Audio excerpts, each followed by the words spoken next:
Do you find yourself mindlessly scrolling through social media feeds and losing valuable time for productivity? Okay, have you heard the term digital minimalism?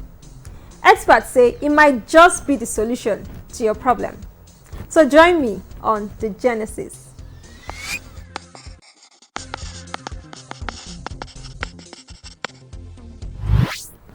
Digital minimalism has to do with limiting interactions with digital tools to reduce distractions and focus on other productive aspects of life. You know how a minimalist is often associated with limited acquisition of material possessions? Digital minimalism is linked with an intentional exposure to the use of digital tools, which experts say might solve the numerous psychological problems associated with overindulgence in technology. Yes, digital minimalism can significantly mitigate the negative effects of social media on mental health. Here's how. It can reduce anxiety and stress.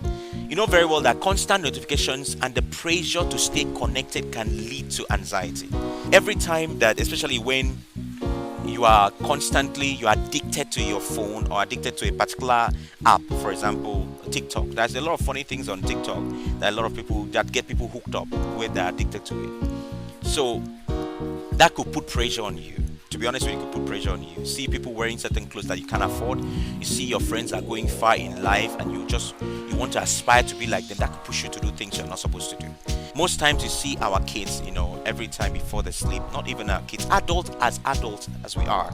Sometimes we're always on our phone before we sleep. We get on the phone, we go through social media, and sometimes we off our lights. It's not good to off your lights when you are using your phone because that light can actually have an effect on you. It can deprive you from sleeping early. Social media can sometimes create a false sense of connection, to be honest with you, and lead to feelings of loneliness. People out here are just on their phones. You have a lot of 20,000 followers, you don't have a real friend, and you're just waiting for people to keep following you. The thing is that you are not being practical with yourself.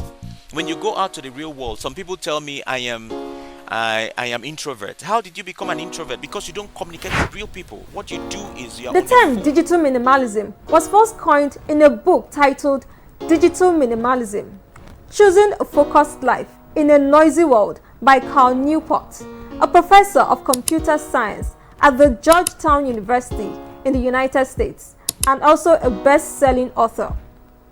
Today, many individuals and corporate bodies already practice this concept to boost their productivity. For instance, some individuals often declutter their social media space and even take intermittent breaks from social media usage. For some companies, especially in fields requiring high levels of concentration, they often penalize employees using their devices during office hours. Digital distraction can significantly impact productivity and focus, because sometimes when you are not mindful on what you go use your phone for, your phone is full of so many things, especially I check some people's phone and I see they have so many apps. What are you using this app for? They will tell you, okay, when I'm free, when I'm bored, I can use this app. Sometimes you get addicted to it. What you do is you're on your phone. The people you communicate with are on your phone. So that actually leads you to loneliness. In the real world, when you go out, you feel lonely, even when you have people around you, because you can't even have a real human connection or a genuine connection with people around you. Social media can be very good, but trust me, the negative aspect of it sometimes influences the positive aspect of it. This is why experts in the tech world say that digital minimalism could address the issues of data breach, security, and privacy.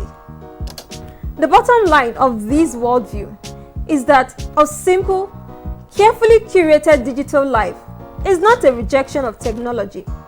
Instead, it is recognizing and embracing the immense value that these new tools can offer. However, this is expressly on the condition that one is willing to do the hard work of figuring out how best to utilize them for the things that truly matter.